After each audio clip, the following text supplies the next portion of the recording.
పడి బొక్కలు ఇరిగినా బీఆర్ఎస్ ఇంకా బుద్ధి రాలేదని PCC chief CM Revanth Reddy మండిపడ్డారు. నెల రోజులైనా కాకముందే కాంగ్రెస్ హామీలపై పుస్తకాలను విడుదల చేస్తున్నారని, చెరుకు తోటల్లో అడవి పందుల్లా తెలంగాణను బీఆర్ఎస్ నేతలు దోచుకున్నారని ఆగ్రహం వ్యక్తం చేశారు. బీఆర్ఎస్ విమర్శలను ధీటుగా తిప్పికొట్టాలని పార్టీ నేతలకు ఆయన సూచించారు. ప్రజలకు కాంగ్రెస్ పార్టీ ఇచ్చిన 6 గ్యారంటీలను తమ ప్రభుత్వం ఖచ్చితంగా అమలు చేసి తీరుతుందని స్పష్టం చేశారు. బుధవారం గాంధీ భవన్ లో నిర్వహించిన పిసిసి విస్తృత స్థాయి సమావేశంలో పార్టీ నేతలను ఉద్దేశించి రేవంత్ మాట్లాడారు. లోక్సభ ఎన్నికల్లో 17 సీట్లను టార్గెట్ గా పెట్టుకుని పనిచేయాలని, కనీసం 12కు తగ్గకుండా గెలిపించుకోవాలని ఆయన పిలుపునిచ్చారు. ఈ నెల 8న 5 జిల్లాలు, 9న 5 జిల్లాల నేతలతో సమీక్ష నిర్వహిస్తామన్నారు.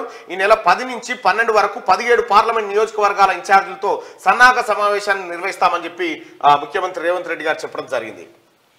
ఇక ఊర్లలో ఇందిరమ్మ కమిటీలు 5-6 సభ్యులతో ఏర్పాటుకు కాంగ్రెస్ నిర్ణయం. స్కీమ్స్ ప్రజలకు అందేలా చూసుకునే బాధ్యత కమిటీలకు. త్వరలోనే నామినేటెడ్ పదవులు లిస్టు రెడీ చేస్తున్న ఏఐసిసి సోనియా గాంధీని రాష్ట్రం నుంచి పోటీ చేయించేలా తీర్మానం చేశారు నిన్న విస్తృత స్థాయి సమావేశంలో. అలాగే ఇంకొక తీర్మానం ఏంటంటే మాణిక్రావు ఠాక్రే గారు ఎవరైతే పార్టీకి సేవలు అందించారో ఇక్కడ ఆయనకు ధన్యవాదాలు. అలాగే కొత్తగా ఏఐసిసి ఇన్ఛార్జిగా ఇక్కడ నియమించబడ్డటువంటి దీపదాస్ మున్షి గారికి కూడా ధన్యవాదాలు తెలియజేస్తూ వెల్కమ్ తీర్మానం చేయడం జరిగింది నిన్న.